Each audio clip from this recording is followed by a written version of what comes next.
Hey everyone, it's Samuel. And I'm Ty, or Lot Even Star, out in the interwebs. And welcome to Plot Hooks, the podcast where we explore the arts of narrative and collaborative storytelling, and where we believe that everyone can be a storyteller. Today in the Prime Material, Steampunk Storytelling. In the Wilds, Tucker's Kobolds. And in the Tavern, what if an experiment had more powerful effects than first anticipated?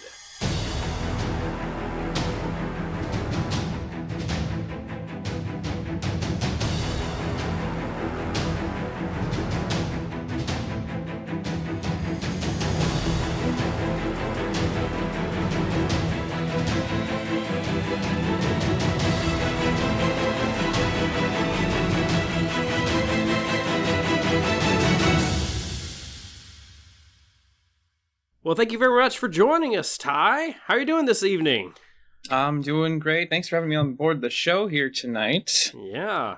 Excited to have you along to discuss some steampunk. Why don't you take a minute to tell everyone out there in the audience who perhaps may be unfamiliar with you and your work, what you've done and where they can find you out there on the interwebs. Oh, absolutely. Thank you for the space. I am Lot Even Star on Twitter and roll_4_chaos over there on Twitter as well, where I actually host a channel that's TTRPG focused. We have 4 shows weekly that I run, and that takes a lot of time. I'm, of course, an artist, a writer, and producer. So I have created my own game, Aether Steamworks, which is now moving on to the final edition. 1 and 1.5 have already become available in the past, and now in the future we'll have a much more polished and finalized version of this game. So I am intimately aware of steampunk and steampunk and beyond, we'll say.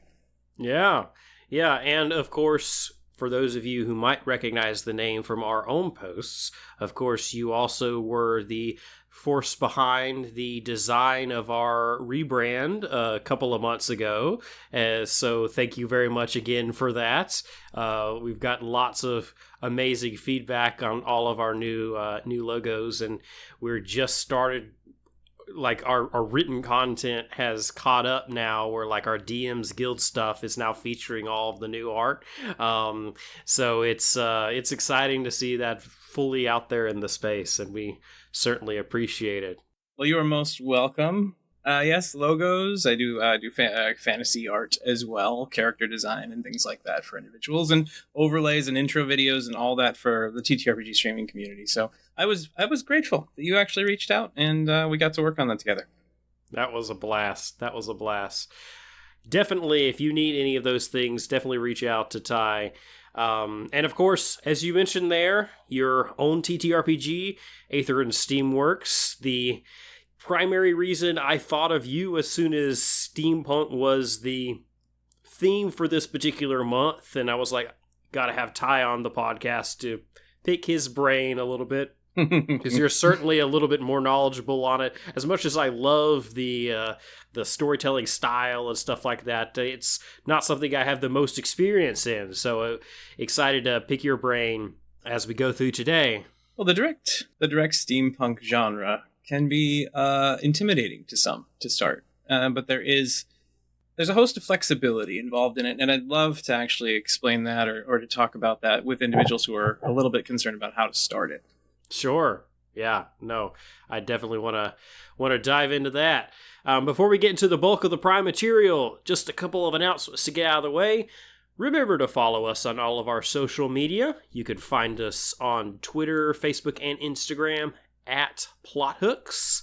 Remember to also support us on Patreon if you find that our content is enjoyable. There's a lot more of it up there on Patreon, sitting next to our calendar right here, and there's literally something every 2 days for the next... until the 27th of July. you will have something literally every 2 days if you're, depending on the tier that you are part of. So there's so much content that we put up there, from early releases of different things to different written releases, fun little things like the oofloofs that we play with our podcast guests. Art sneak peeks are happening right now for the Villagers DM's Guild supplement, which we'll be releasing sometime in early August. So lots of stuff going on there, and we really appreciate your support. We do have, actually, on that note, a couple of new patrons to shout out. Paige and Jenna. Thank you so much for joining the Patreon on the legendary and very rare tiers, respectively. So happy to have you along, and we can't wait to keep interacting with you and working on telling stories together. Yes, thank you all very much, and please do check out our Patreon if you would be so inclined. You could find us at patreon.com/plothooks. And, of course, speaking of the DM's Guild stuff that I just referenced, Villagers will be coming out soon. Since the last time we recorded, Sentient has gone live, so you can go on to the DM's Guild and search Sentient. It is a compendium of 10 intelligent artifacts, not intelligent weapons. As great as those are, part of the reason that we did this supplement was because just about every intelligent artifact that we generally create is a weapon. Here, only one of the 10 are weapons. It's things like a keg, a ship, a D6, what else is there? An ocarina, all sorts of different cool sentient objects with various different motivations and alignments that you can drop into your own campaigns. So be sure to check that out. It is available now on the DM's Guild. But with all of those announcements out of the way, let's dive into the prime material. Steampunk storytelling. As I mentioned earlier, we're in Steampunk month, so of course that had to be the theme of the podcast too. And if you're somehow unfamiliar with steampunk, which I find probably unlikely with how pervasive at least some of the tropes are in the TTRPG space, steampunk is a subgenre of science fiction or fantasy, depending on how you look at it, that pulls heavily on the steam technology of the 1800s. Now, there's lots of different flavors that you can put on it. You could be in a more high fantasy setting, or a more futuristic setting, or a setting back in the 1800s or something like that. But the bottom line is that you have these advanced mechanics and contraptions that are based off of this 19th century steam technology. And you also quite often get other technologies that were important to the people of the time, like clockwork gears or electricity, being prevalent in steampunk as well. And just so many different flavors and tweaks on top of that. But it's become such a popular theme and world-building device, and of course, you've written your own version, which is more on the high fantasy kind of magic. I know you term it Aetherpunk, with Aether and Steamworks. I guess just starting off, what is it that drew you to steampunk and the related themes about that, so much so that it made you want to write a whole book on it?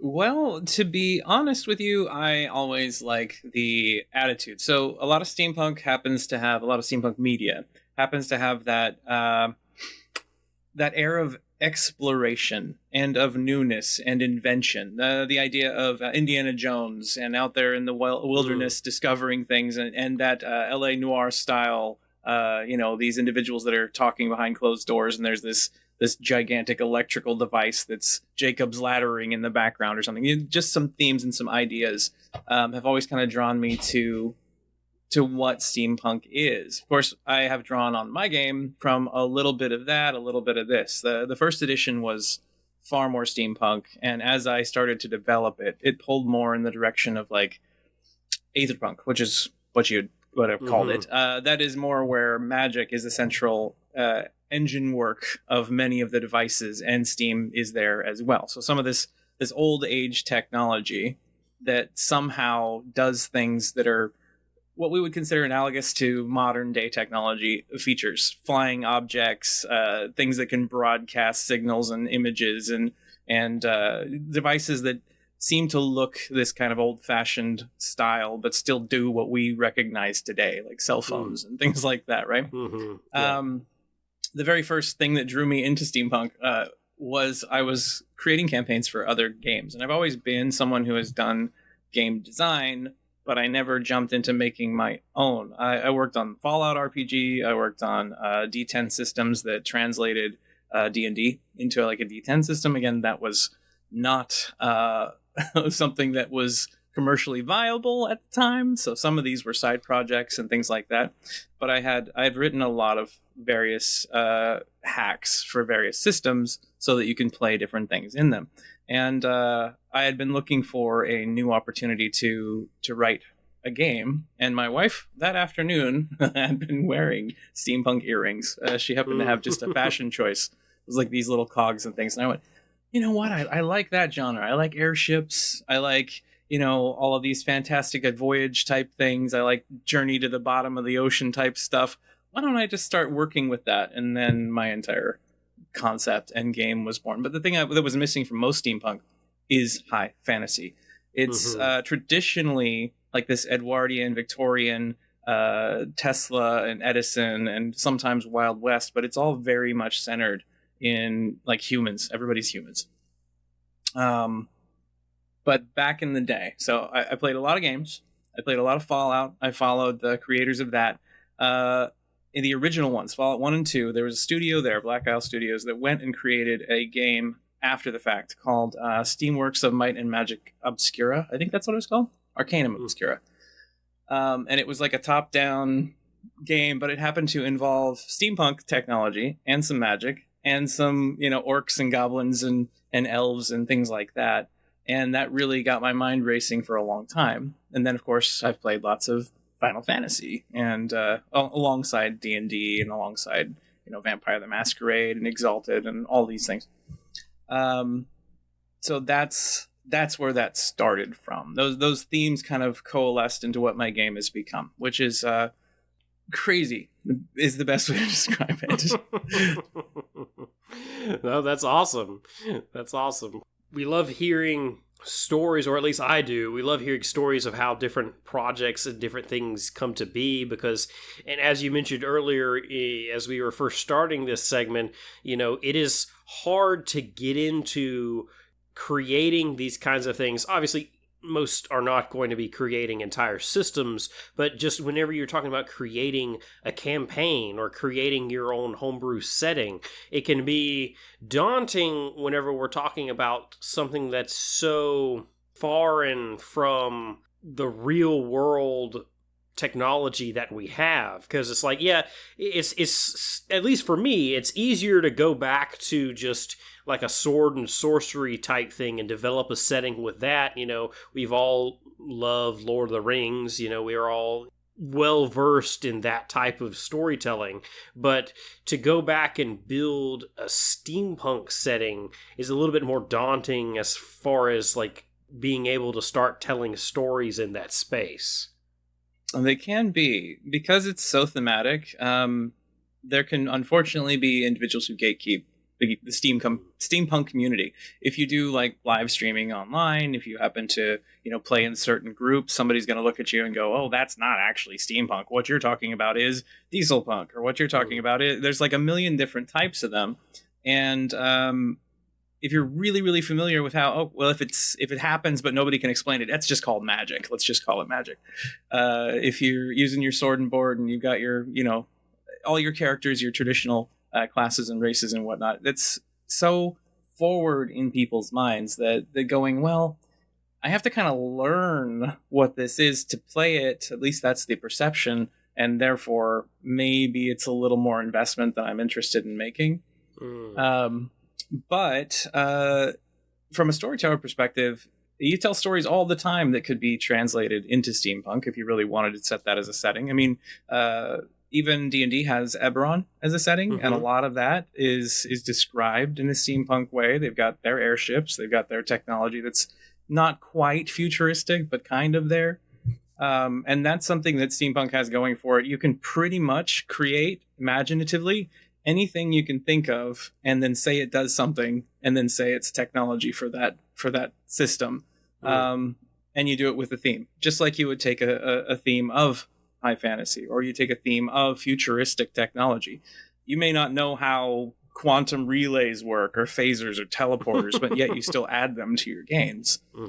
So don't be afraid of it. You know, they've got some sort of lighting diodes and radio tubing and blah, blah, blah, however you want to describe it. It just comes down to what kind of stories can you tell in that world, and how do you make those stories happen? Sure. Yeah, and I guess maybe that's something that is, because we're talking about something that's technology versus magic, perhaps it's just something which is just kind of a block in our own heads, that whenever we're trying to describe something as a GM or something like that, it's almost like we feel like we have to describe how it works, whenever we don't do that for anything else. I mean, we don't say the wizard weaves their hands and draws magic out of the weave and slowly begins to coalesce energy. No, we just describe what it looks like when they cast their spell. We'll just describe what it looks like when this steampunk artifact goes off or works or flies or whatever it is. Just describe what it looks like. We don't have to, I mean, it's not real anyway. We don't have to feel like we have to understand exactly how it works. Absolutely. I would say that the one difference to using multiple different themes is what you can accomplish narratively with the theme. So a mage, wizard, as an example, could cast a fireball in D&D, and you just say they weave and fire wraps around their hand, and a pea-sized ball of energy flies out and explodes into a big flame. In steampunk, you could say, well, you grab a hold of the wrist device that you have and you lift it up and it shoots out a pea-sized ball of fire and it explodes. I mean, you can do the same thing, but you can still twist the way that the flavor works for it. I mean, one example of these things is, and something that I have very near and dear to my heart, is airships, right? There are airships. There are things that fly in 5th edition and in various other D&D games. And in other role-playing games. But if you set the difference between, say ship-based combat or a scenario, you have your players are going to be on a boat for some period of time. The complications that can arise between being on water and being in the air or being in space all are different and can really lead towards a different type of experience for your players. They have to worry about falling overboard, sure, on the ocean, but if you hit the water, you can swim back up and maybe catch back onto your ship. If you're in midair, on the other hand, now everybody has to get creative to save your butt when you go overboard, because now you're tumbling through the sky. If you're in space, you just fly in one direction and they have to try to catch you before you suffocate to death or freeze or whatever, you know? So it's all about how imaginative are you? What are you willing to do, and how do you want to describe these things, and what types of stories do you want to tell? High fantasy stories tend to be party meets up, fights off small things, finds big issue, goes after big issue that might be world ending. That's kind of where most campaigns like inevitably kind of drive towards, right? Yeah. If you're playing in a game that's steampunk inspired, you can have these smaller mysteries and these engagements with individuals that might be a little more than just go fight the bad guy, get the treasure. Also, your idea of what treasure could be is vastly changed depending on the game mechanics. I mean, if you're playing with very specific games, maybe it's not as cut and dry as that. In the case of my game, any device that you have is just a standard device that can have modifications added onto it. So you could have a cup holder that throws acid. You could have, you could add things to things to make them be your magic items. So finding the MacGuffin starts to actually become a little more realistic in like a steampunk setting, even in a future setting. You've got this device and it happens to open a portal to XYZ, or you've got this thing that now creates it projects a map on the floor, and that map will show you where you need to go to find this villain, that kind of thing. Yeah. The first thing that came to mind whenever you started doing that is just again in terms of like the reflavoring of things like Fireball is things like spell components. It's just like what's the treasure? It's just like, I'm not going out to find bat guano to do my traditional wizard Fireball. I'm going out to locate this particular type of gear or this particular type of sulfurous residue, to be able to pressurized kerosene cartridges. Yeah, it's spell components themselves take on a technological kind of flavor. Mm-hmm.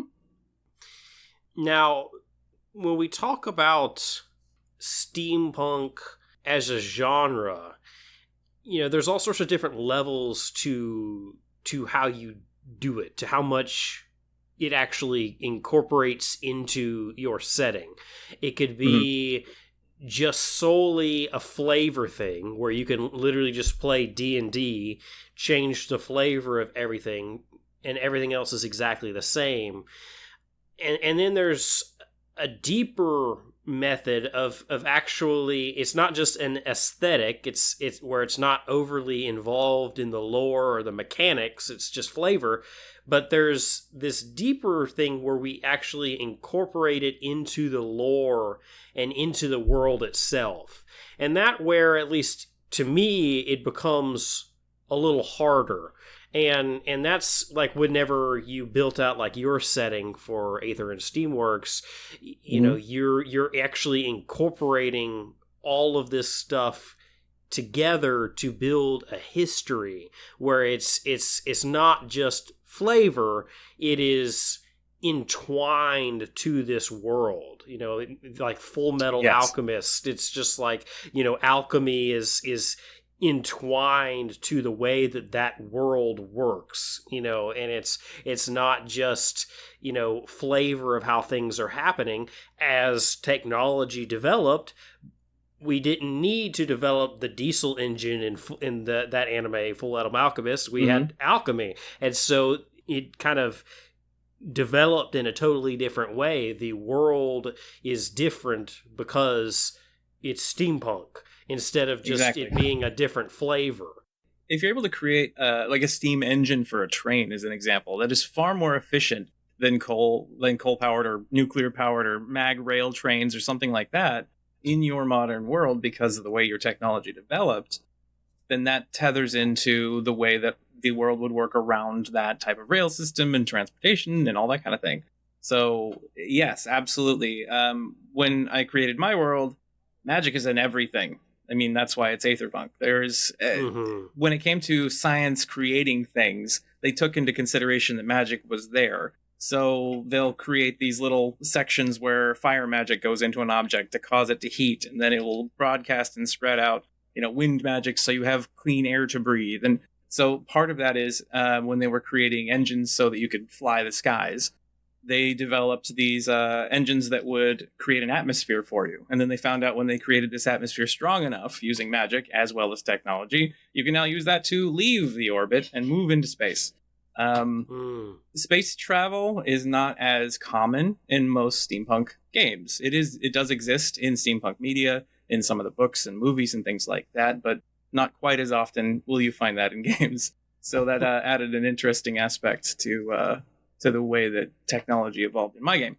But yeah, steampunk as an aesthetic, I mean, there are songs about this. Just bolt some gears on it, and that's like a song that's out there. It's like wear brown and purples and top hats and get monocles or face masks of some kind. Maybe get yourself a plague doctor mask and then just strap some gears on it. You're good to go. You can do that to reskin anything. You could play steampunk in any setting if you wanted to. The thing is that if you are developing a world that's so intrinsic with this, sometimes, and this is where I'm going to plug myself a little bit, the system isn't designed to work with the way the world works. So making sure you have an appropriate setting for that. And there's a host of different steampunk settings out there. I personally think mine's the best. As you should. As you should. But yeah, I mean, there's like a Wild Wild West style steampunk that exists. If you ever watched that movie, late 90s, whatever it was, where they've got these giant mechanical spiders walking across the desert, people are shooting at each other. to the traditional steampunk, which is again Victorian. It's set in that era, right at the cusp of the Industrial Revolution, when things were kind of crazy.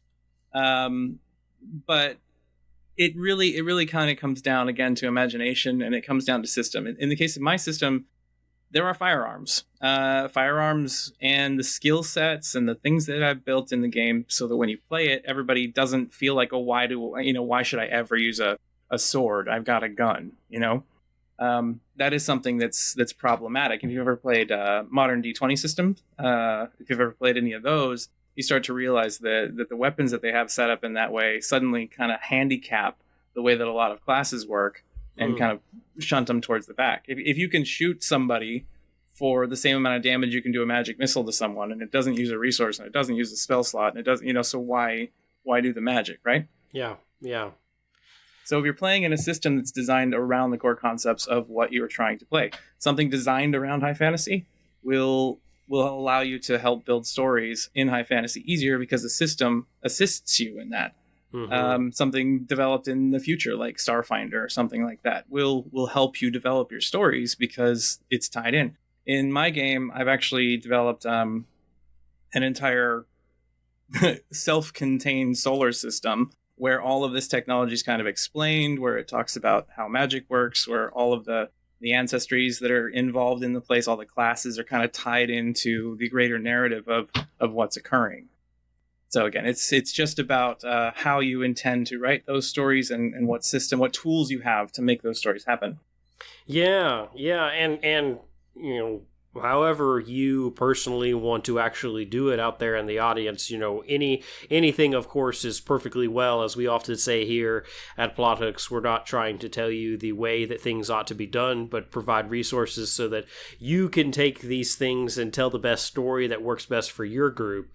So whether you do want to just do a more reflavoring, reskinning of something like that, or want to, actually delve deeper and incorporate these things into the world itself, either one is perfectly valid. As a world builder myself, I tend to lean towards the second option. And what I really appreciate about steampunk is it gives a great opportunity for alternative histories. Because whenever you look at the, real world history, whenever we talk about these steam engines in the 1800s, and obviously we don't have steam engines running around now. Well, largely that's because here in the real world, as technology advanced, steam power was replaced by electricity and internal combustion engines, things like gas and diesel. And in a steampunk setting, if you're going to say that, steam technology was developed in the past and not as something that is immediately developing right now in a kind of 1800s style setting, then what you have is you have a diversion of history. You have that as technology was developing in your particular setting, however that combines with magic if you're playing more high fantasy, then we have to figure out where that diversion happen. Why is it that steam power has become such a prominent force in this particular setting?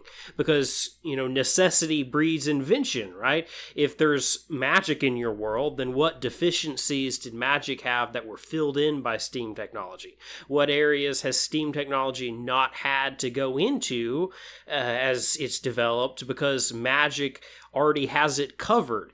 And for me, that just sets my brain going, and that's the things I really enjoy, because we get to start thinking about how a history of a place developed to end up with this present-day steampunk setting. Because, with what we see from our own modern history, that if it's developed in certain ways, then steam power runs out of steam. Pun completely not intended. And it kind of falls by the wayside. So that process of discovering how the world has developed to create this present day situation of whatever steampunk looks like in your particular campaign or setting or whatever, that to me is just the really fascinating part about this, as just someone who loves building worlds. Absolutely.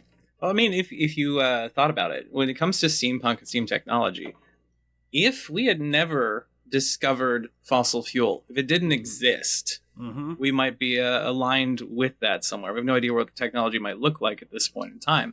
So, like you said, diverging histories is actually a really good way to look at it. That gives you a lot of creative license with the direction that you want your world to go. If you're playing traditional steampunk and you're here on Earth and you've got your own fantasy to go with, you can rewrite the histories. You can say what countries did what. You can say what, so that does give you more opportunities for sure.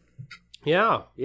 And there's even plenty of evidence of post-apocalyptic steampunk style settings. Maybe there was greater technology, but we've kind of been reverted back to a previous era of technology, just what we had access to, either, after fossil fuels ran out or after nuclear power was destroyed or whatever. I saw an anime a couple of years ago. I think it's called Cabaneri of the Iron Fortress, which was entirely steampunk. Everything, like the firearms and stuff that they had, were all based off of air compression and all sorts of trains and all sorts of things like that. But it's a story where all of humanity is stuck in these iron cities because literally there's zombies everywhere that will kill you if you leave the cities. And so you either have to be in these protected trains armed with these steampunk weapons or some other sort of thing like that. And so you have this steampunk setting that is also post-apocalyptic. So just thinking about how the history of the world developed to get us to that point, I think, to me at least, with the way that I think about it and the way that I like to run campaigns, that helps me tell the stories better because I have some background about why things are the way that they are. And that doesn't necessarily mean I have to, again, be intimidated by doing a crap ton of research about how all this stuff actually works and figuring out all the details and mechanics of all these things, or research exactly what it looked like in 1800s England to make sure that I don't say it wrong. I just enjoy that process of just kind of playing with it and seeing where it all might lead. Absolutely.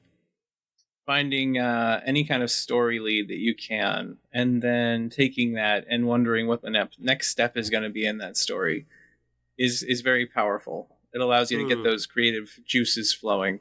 Starting with the theme at the very beginning, it would be easier to write for once you have taken an idea and then started to explore that. Like, if I happen to have a location and they had this steam power and they needed to generate electricity for some of the materials in there. They needed to gather what they needed for their steam power. Like, what do they use to generate steam? What type of heat do they use? Do they use magic? Do they use coal? Do they use some sort of chemical agent that they have to collect that becomes maybe a staple of the region? Maybe it becomes a part of commerce, and people dropping those supply lines is what's causing stress on all the population, and some of their technology is no longer functioning appropriately, and now you have to figure out a way to, as a party, as a campaign, how do we deal with that? And you've got, your version of oil barons right there that are taking this power and this technology from people.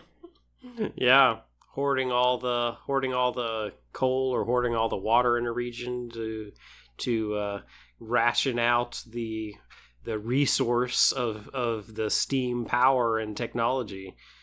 That's a big statement too. I mean, there are lots of locations, various environments all over the world. Say you set your campaign in a steampunk world, but you're in the desert. Just getting what they need to make their technology work, again, could be part of the issue. It's like you have a vessel and you're traveling across the sands in it, and it's slowly dehydrating, and you have to figure out what to deal with, how to find an oasis here and there, whatever.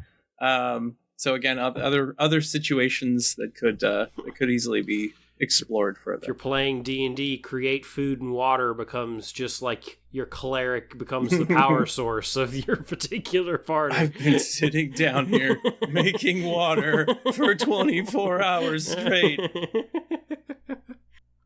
Now, what elements do you think are kind of essential for steampunk? Whenever you're like starting out, obviously we have the steam technology, but there's so many different flavors and so many different ways that looks, and we all have kind of our own perception of it within just the whole like larger, steampunk fashion type thing.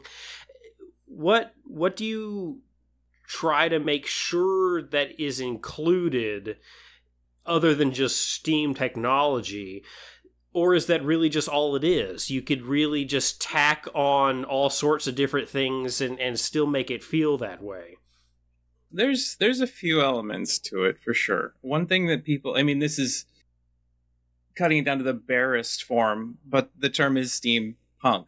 And a lot of individuals that go out there and they create these games don't realize that the punk genre is actually talking about a very specific thing as well. To be steampunk, to be cyberpunk, to be diesel punk, the idea is that there are these entrenched organizations. There are these us versus them scenarios where the rich and the powerful kind of lord over everything. In the case of steampunk, usually these are the ruling elite, the princes, the princesses, the royalty, those kinds of factions, some corporate heads and things like that are typically going to be creating the antagonizing events in your game. If you're playing cyberpunk, it's the corporations. That's always going to be kind of like the big draw to it.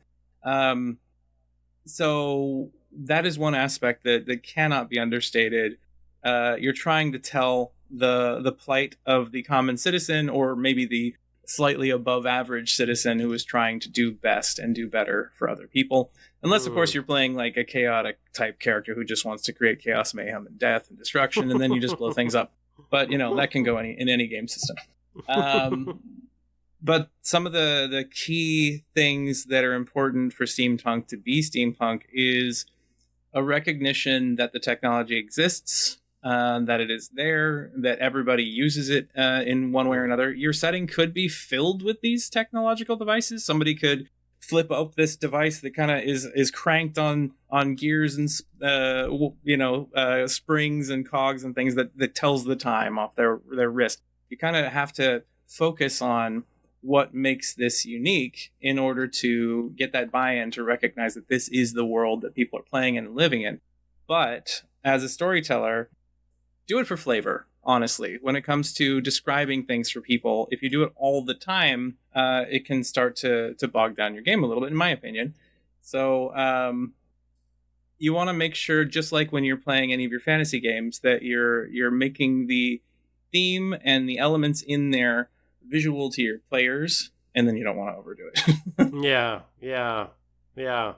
And picking and choosing your spots and doing it in the right moments can kind of put those thoughts in the heads of your players as those stories are being told, even on the moments where you don't describe it, because it's been done at the right times over the course of the campaign, and now they picture that fireball happening that way as soon as it happens, without you having to describe the way that the mechanism on their gauntlet works every single time. Well, you can also add a little bit of flair to it, too. Like, in the case of a fireball, you assume that the wizard or the sorcerer casting the fireball is safe from the measures that they take when they cast this. They're drawing on the elemental fury of whatever, and boom, there it happens. But if you're using technology to do the same effect, maybe you just put a little bit of spin on it. Your wrist begins to heat up from the blistering heat pouring off of your arm-laden device that is throwing this flame. I mean, you can...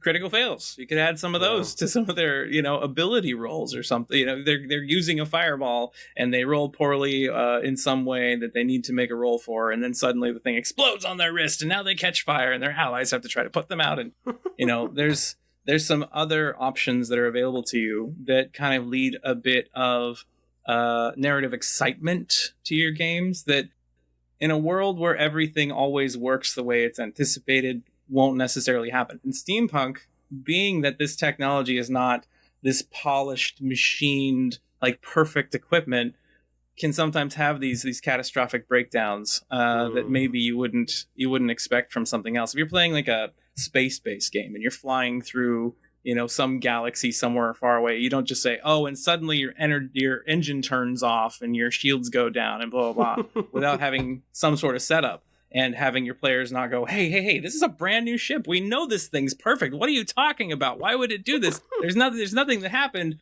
And then when you're playing in Steampunk, you can go, it just broke, and they're more likely to accept that. Yeah, no, that makes a lot of sense. Something you could work in mechanically to that. I'm not sure. Do you work any of that in with how the stuff works with Aether and Steamworks? With Aether and Steamworks? Yeah. Everything, if you critically fail, everything has a crit fail state. If you critically succeed, everything has a critical succeed state. When you're taking damage or doing various things with your devices, all of them can pretty much have chaotic types of events occur and throw people into panic states. So yeah, no, I mean that makes a lot of sense. I mean, just taking D&D as the kind of prototypical magic high fantasy type thing. I mean, really the only thing we have anything like that with are things like spell scrolls, something where you're not proficient in something, or you're trying to cast a spell that's higher than the level that you actually can, and even then it doesn't really do anything. It just, you have to roll to see if it works or not, but it's not like it breaks or anything. I mean, the scroll goes away, but it's like, it's not that big of a consequence. But here you're talking about a contraption, a something which, and a lot of the more gritty steampunk stuff, I picture a lot of found materials in crafting, almost like jigsaw traps and Saw, where it's just like it's all a lot of like found materials that are crafted together and made into this sort of technology, and that stuff could break. Absolutely. There's no, I mean, if you're dealing with some, what we would consider, I suppose, inferior technology, at pretty much any time, it just could snap and then turn on you, and you have no idea what's going to happen with that. Yeah, I mean, in D&D, there's wild magic. You have that kind of as a crazy potential thing that can exist. So that's similar to like a device malfunction. It just didn't work right when you use the spell. There's things like the Deck of Many Things, the Grog of Substantial Whimsy. All of those things add a bit of ridiculous chaos, and they're kind of fun to watch when you're playing it, or when you're watching it and somebody else is streaming it. But in the case of a steampunk world, you can, and I did, make it into kind of a little bit of the lore. Everything's a little bit chaotic. Everything's a little bit prone to causing madness to happen. I recently made an alchemist class that has side effects with every one of their potions, and there's a 100-point table that says, okay, suddenly you've grown an arm out of your forehead, but you're still stronger because your potion made the Oh, that's epic. That's awesome. But did you have anything else that you wanted to hit before we move on to Tucker's Kobolds? Before we move on, I would have to say, just give it a try. Honestly, any kind of theme and any kind of setting is not necessarily for everyone, but you won't know until you go there and see how it feels. Don't be afraid of trying new settings and new themes and going along that journey with everybody else. I mean, there's modern settings for things like D20. There's steampunk. There's high fantasy, low fantasy, high magic, no magic out there in the future, in the past. There's even like caveman style TTRPG settings where everybody's really without any armor and running away from giant cats in the woods, all kinds of stuff. Don't let it intimidate you. My family is currently watching The Croods in the other room while I record this, so it's well, it's on topic. That's on topic. But yeah, so don't be afraid. You can always watch a few things, maybe discover some stuff you never had. There's a whole lot of steampunk kind of moving into and out of. It's always been right at the cusp of mainstream. I mean, we have that a few different animes and a few different shows, a lot of different books, some cool music from like Steam Powered Giraffe. If you've ever heard of them, they're a lot of fun. There, of course, was what is that one movie that just came out? Something Machines, Grand Machines. I don't know. I can't remember it off the top of my head. Anyways, it follows and flows into a lot of media, and Steampunk has a lot of impact on popular media. One game that made me rethink my entire game system when I moved it to Aetherpunk from Steampunk was Final Fantasy VII. If you've ever played that, and you've been in the city of Midgar and you've looked around, that's close. That's like right in between Steampunk and high fantasy technology and magic. And that's more along the vein of what my game eventually turned into. And you can do that with your Steampunk settings as well. So all I'm saying is it's fun. It's all about fun. Go have some fun in Steampunk. Absolutely. Absolutely. Have some fun. Well, that's about all the time we have this week in the Prime Material. Let's go into the wilds and have some fun with some smart kobolds. Smart kobolds, you say?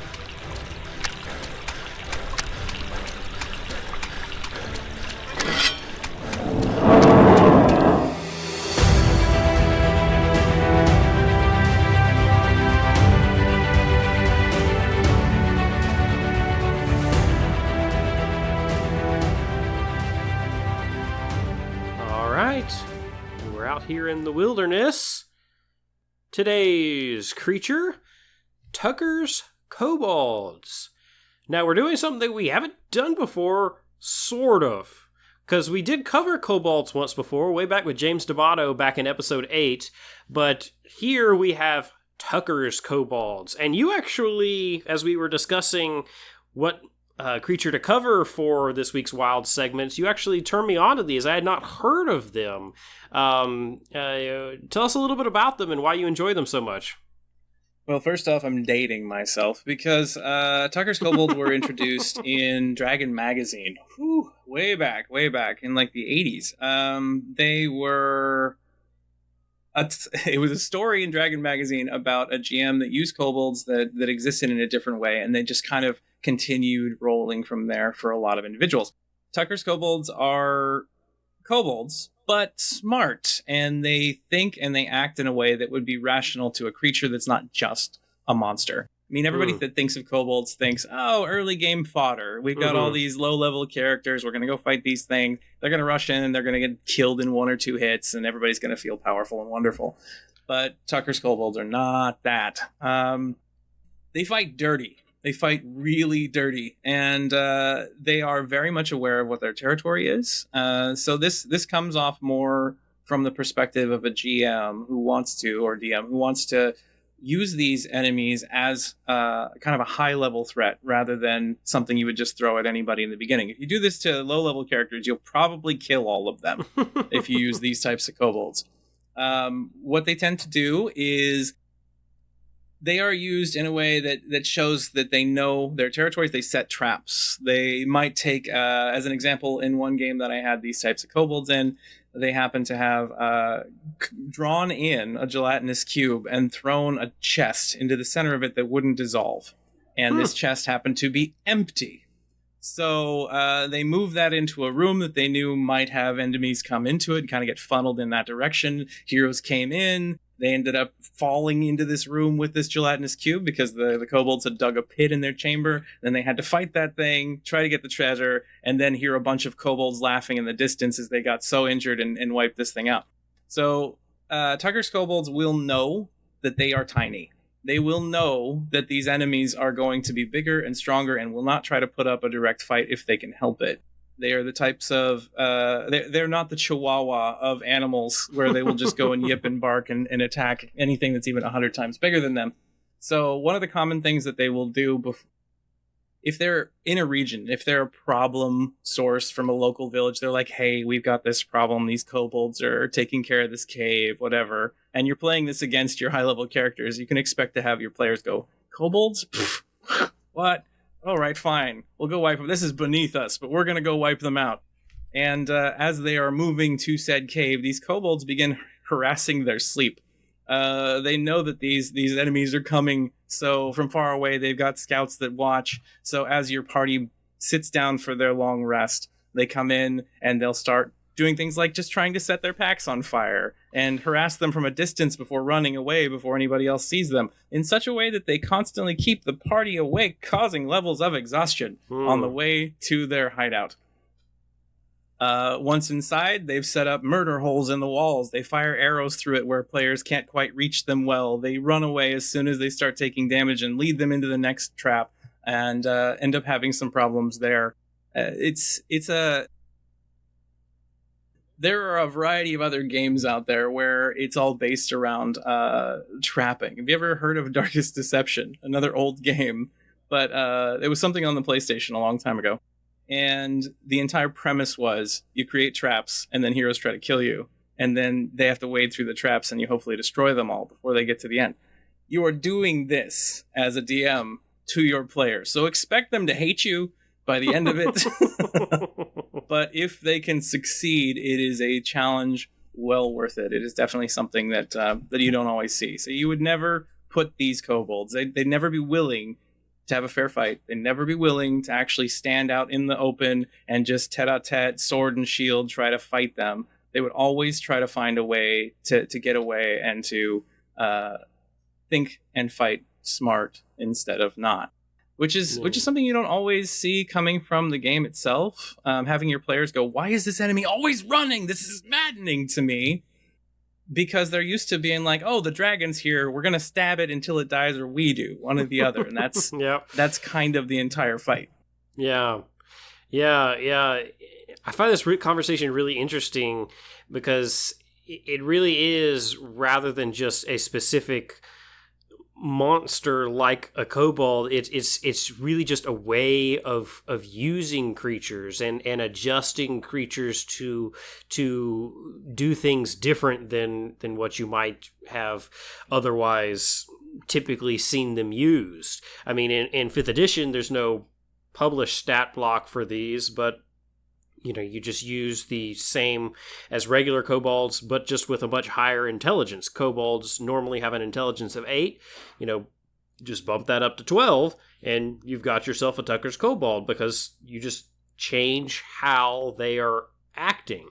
And you could do this with all sorts of different things. A lot of times goblins fill this role too, of the, kind of, goofy, dumb minion monster, or just go through and look at the monster manual for the challenge rating 1/8 and 1/4 and find things like kinku and all sorts of different things, and just say, okay, well, in this setting or in this circumstance with this particular colony or group or settlement, these members of this species, these monsters, have developed an ability for some reason to be a lot more strategic in their thinking, a lot more conniving in their thinking, and pose a much greater threat as a result.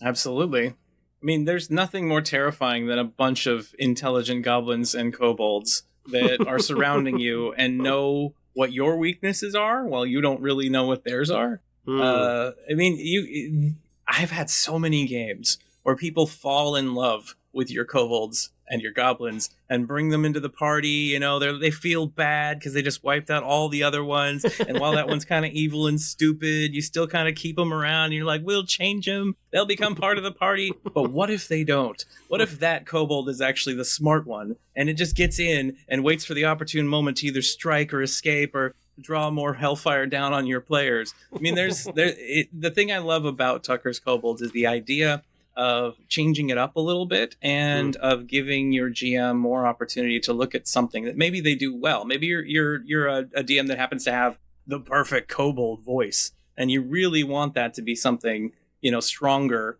in your games. This is a way to do that. Make them more of a threat. Make them feel like an actual accomplishment, achievement to overcome in some way. And it makes a lot of sense, too. An intelligent creature is not likely. If you're running up at a target that is 3 times your size, decked out in full armor, shields wielding magic and flame and glowing, you're going to have to get creative if you have to take them out. You can't rely just on pack tactics. No, you cannot. No.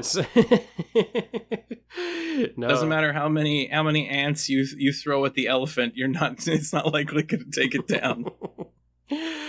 No, that's a great point.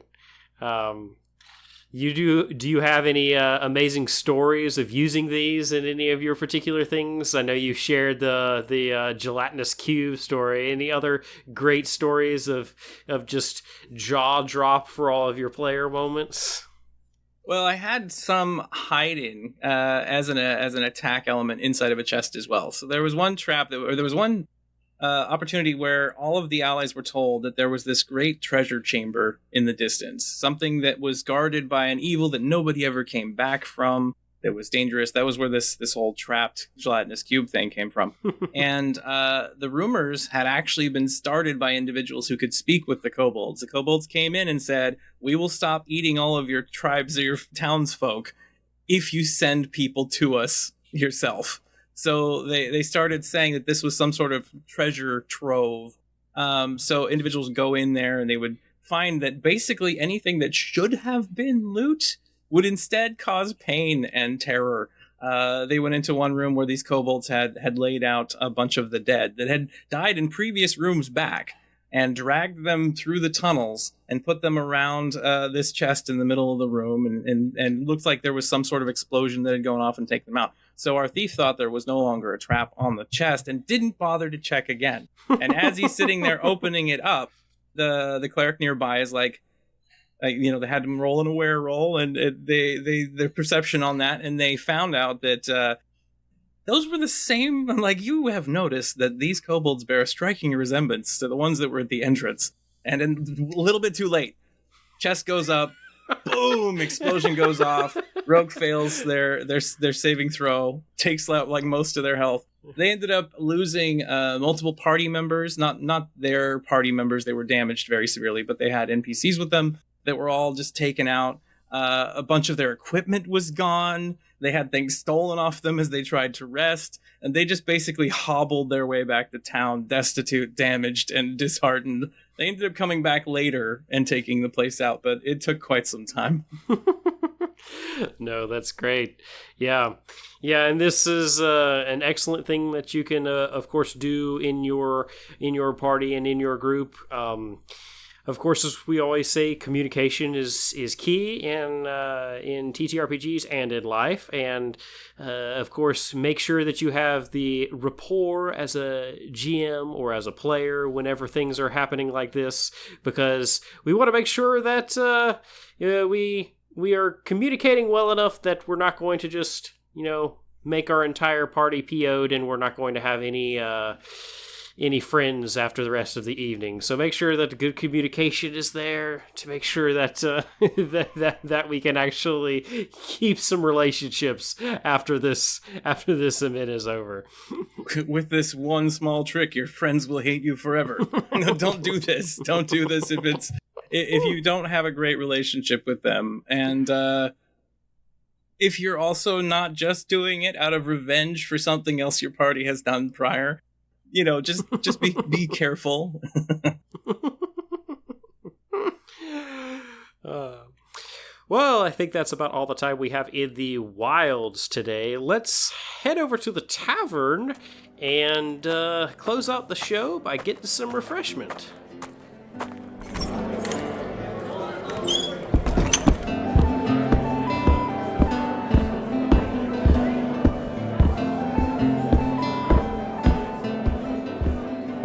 All right, we're out here in the tavern. Today's plot hook to close out the show: what would you do if an experiment had more powerful effects than anticipated?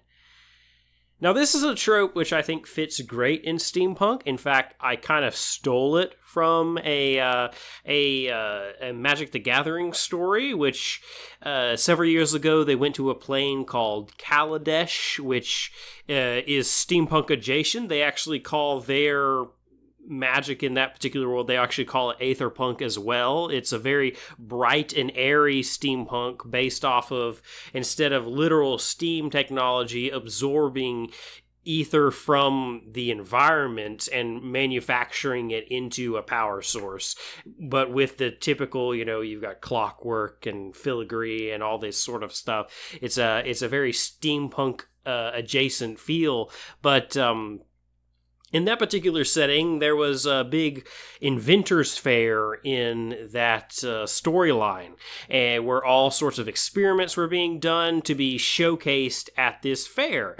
And one of them, which I won't say much more for those of you that actually like to read these things, had far-reaching consequences, because as they were delving into this new orb of magic and artifice, they were achieving something that they didn't even really fully understand, and that actually had far-reaching implications for the storyline, multiple sets down the road. But often in these steampunk settings, I like to think of magic and artifice as a growing art form. It's not just something that's static. It's very, it's almost like technology that keeps rapidly increasing in our world. And of course, with modern day technology, it increases a lot more rapidly than I think it would in most of the steampunk settings that we have. But I still think that the cream of the crop, the scientists and the artificers and all these people are developing new technologies as these things are going along. So in your campaign or in your setting, this could happen. A local artificer or maybe a party member themselves could begin to do something that has effects that they don't fully understand and have ramifications far beyond what they realize. And that could play into a plot hook that could, not only just be for a arc of a campaign where they have to deal with the ramifications, but it could lead on down the line. Ty, how do you generally handle technological progression within the campaign or within a setting over the course of a year or two as the story is going on?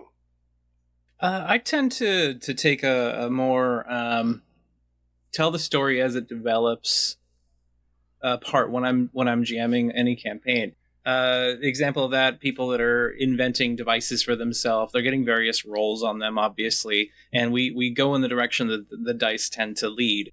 When it comes to what you were saying here, this idea of experiments that happen to have far-reaching consequences that you're not sure what they are going to be, things like that.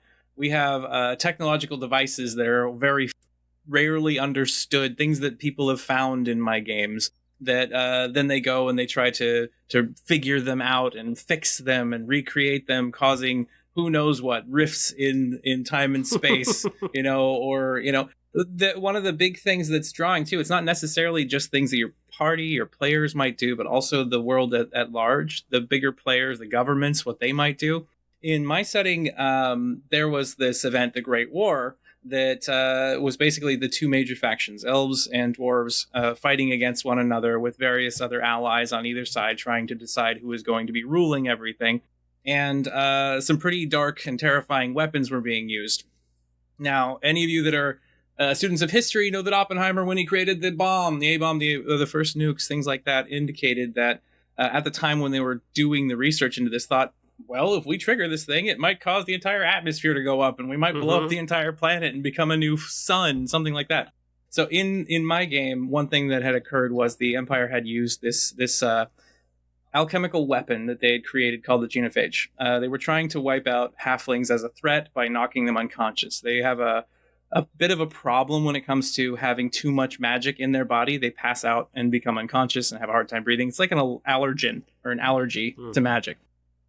So the Empire tried to create this thing. They create a device. They launch it at these targets. They try to, take them out a little bit at a time. And unfortunately, their technology went a little bit too far, a little bit too powerful, and either completely eradicated them or turned them into another species of being. It devolved a whole bunch of them. And that creates a far-reaching political problem and social problem and a circumstance that the players might be able to try to work out. I have a campaign running right now where that whole thing created these basically like rodentkin. That's a whole playable race in my game.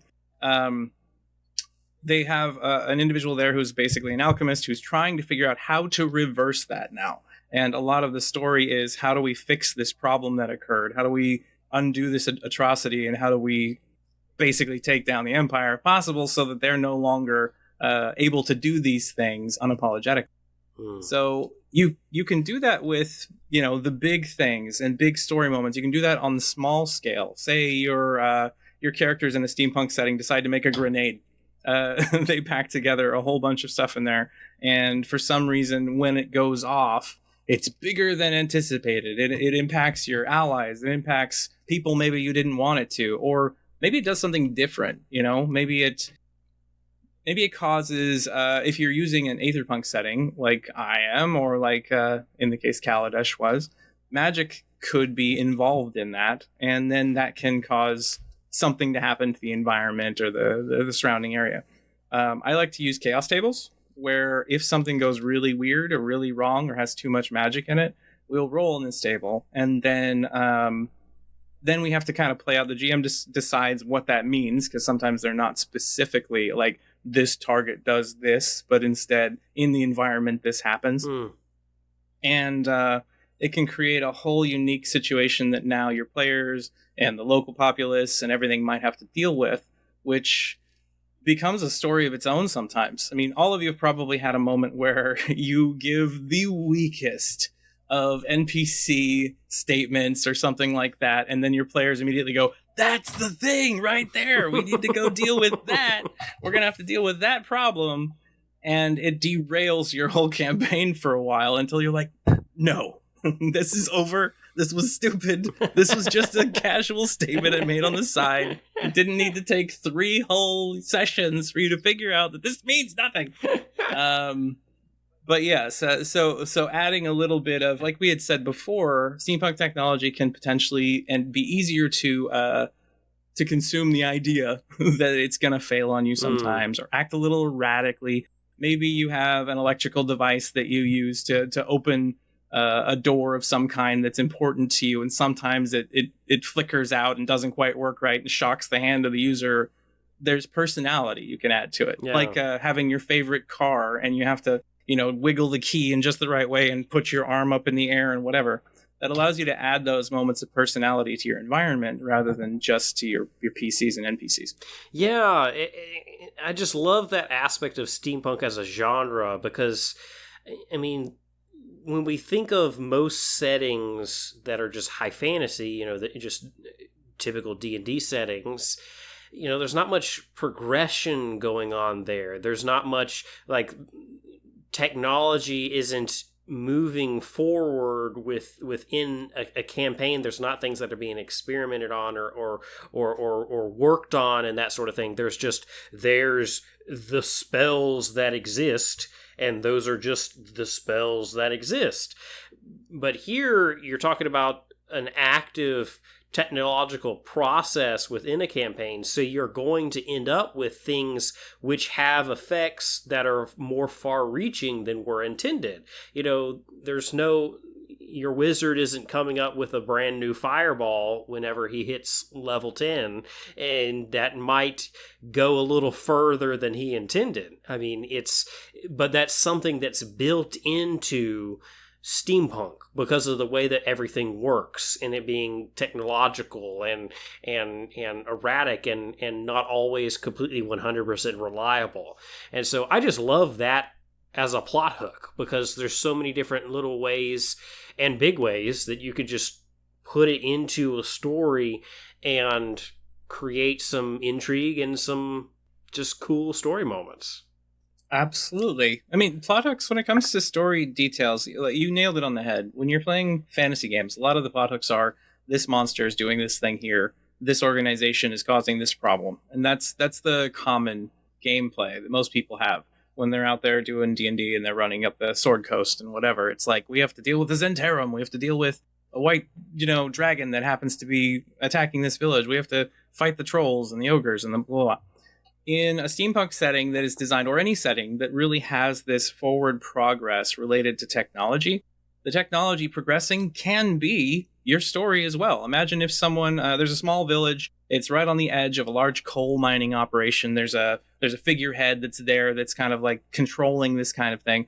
And someone within the village, a tinker of some kind, some artificer, whatever you want to call them, invents a better water wheel that now creates electricity for the village, and they no longer need the coal that they were using there. And then suddenly, as he creates this, it's suppressed. There's this whole, short circuit of the circumstances, and the players find out about this, and they realize that if they could get that build, it would help the lives of thousands of people inside of this small town, and yet there's this one organization that's stopping them from being able to do that. So you're able to use the technology as your story rather than necessarily making it specifically about the monster or, the agents of evil that are nearby. No. Yeah. That's an excellent point. And a great plot hook, and just part of this whole wonderful thing that is steampunk storytelling.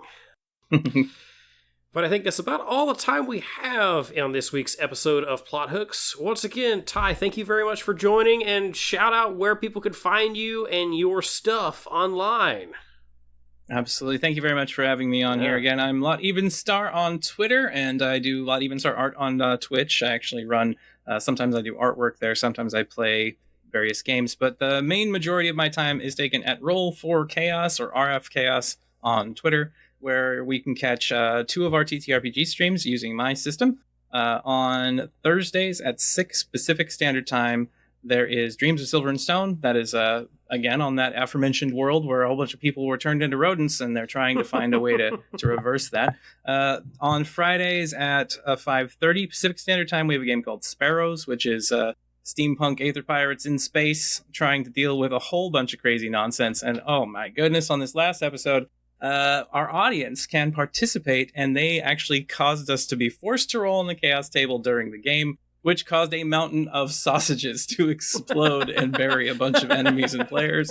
It was fantastic. And then somebody turned the sausages into mist, causing everybody to grow facial hair that covered their eyes. It was ridiculous. Anyway, you can, of course, check that out over there as well. And we have 2 talk shows. On Monday, we have the T&B's Power Hour, which is basically taking news stories that are crazy and then just going off on them and enjoying that for about an hour. That's at 5 Pacific Standard Time.